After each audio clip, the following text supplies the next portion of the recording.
Hello again, this is Walter at Champions Way, Perfect Mind. Today I'm going to show you how to add a flyer into your website. So for instance, I have a flyer here that I want to basically add to my website. So I've got a seminar coming up for summer camp and I want to add my PDF flyer in there.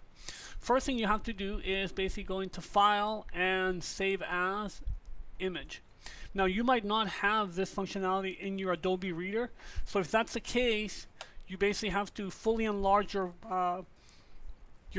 PDF and then basically hit the print screen on your keyboard key. So there's a print screen key on your keyboard. Hit that and it will basically create a copy of this as an image.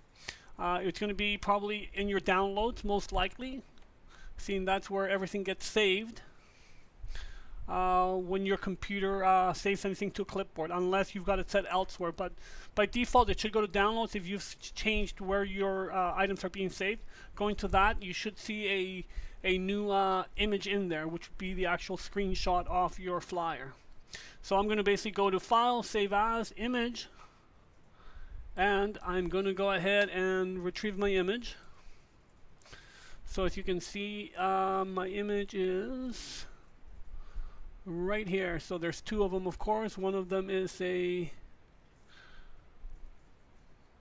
PDF and the other one is the image. Awesome. So what I'm going to do then is I've already got it saved to my downloads folder. So now what I'm going to do is go to your website and log in. So my login button is at the bottom for me right here. Yours could be down in this area or at the top navigation. Or you can also, of course, log in, go to perfectmind.com and use your username password, and that will log you right into your database. Once you're logged in, go to Marketing, Website Settings, please.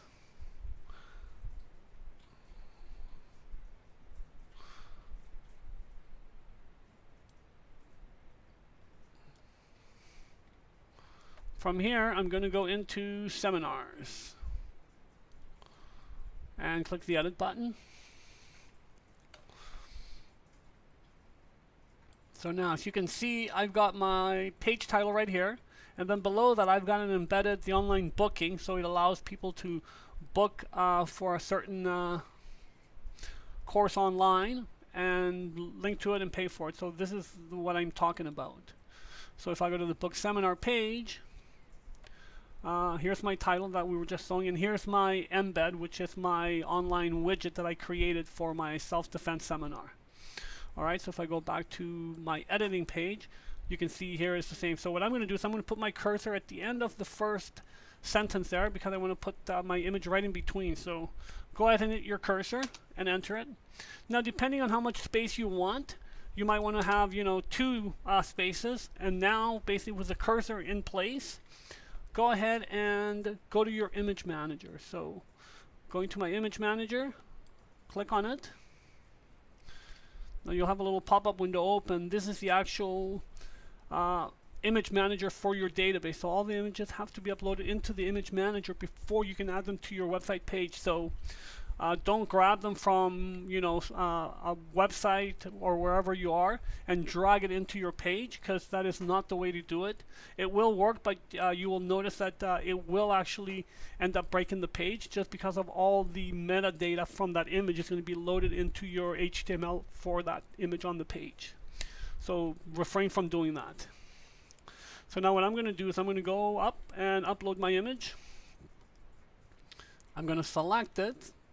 So it will open up my hard drive on my computer on where that image is located. So my download folder, perfect. I'm going to scroll down and I'm going to now look for my image. So it's my summer camp image. So let's see. Excuse me. Let's see. So here it is. Excellent. So this is the one I want. So I'm going to go ahead and click on it and hit open. So now that it's, I can see it, it's being selected, I'm going to go ahead and upload it into the actual database itself. And it's going to preview on the right hand side here, so let's just wait for it to load. There it is, it's loading up. So then once the image is here, I'm going to go ahead and click Insert. Now you can see the image automatically has been inserted into your page. The one thing now, because this website is responsive, you want to make sure that your width of that image is always set to 100%. That way, if you're on a smaller screen or a mobile device, it's going to basically resize itself to 100% of that screen size. So this is a very important step. You need to do this in HTML now, though.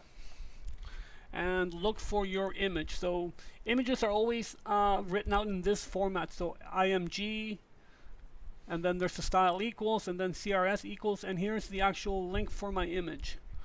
So you can see that, and that's all in between the p tags. So that's the ending of my p tag. This is the beginning of my p tag. P tags are basically letting the HTML know that it's a new line. So all you have to do is at the end here, after the last quotation mark of the image, just hit a space, type in width equals, in quotation marks, 100%, close quotation mark. And if I now go back to design, you'll see that the image will have somehow made itself fit a little bit better in there. So I'm going to go ahead and save that. And now let's go in and view the completed page. So here it is. So I'm going to refresh my page.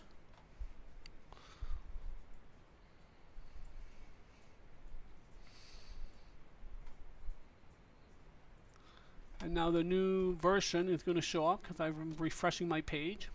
Sometimes on stubborn browsers, you kind of have to do a delete your cache from your browser. That's a whole different other thing. So I'll just show you that in a second here once this page reloads.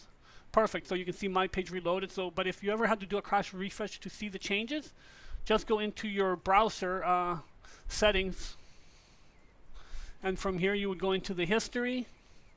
And remember, this is Firefox, so they do differ slightly from one to the next. And then you're going to clear your recent history. And here, basically, the settings bar will open up. So you can see time of range. Basically, you can change it for last hour or do everything from beginning of time. And then all I delete are my cookies and my cache. And then all you got to do is clear now, and it will basically delete your cache. But on mine, of course, I didn't have to delete my browser cache because my just normal refresh, which is what I did right here, reload current page, actually brought up my new image on my new page. So there's the new image I just uploaded. And below that, you can see my actual embedded registration. That's how easy it is. Just remember to put the width equals 100%. So that the page will basically resize itself to fit on any device.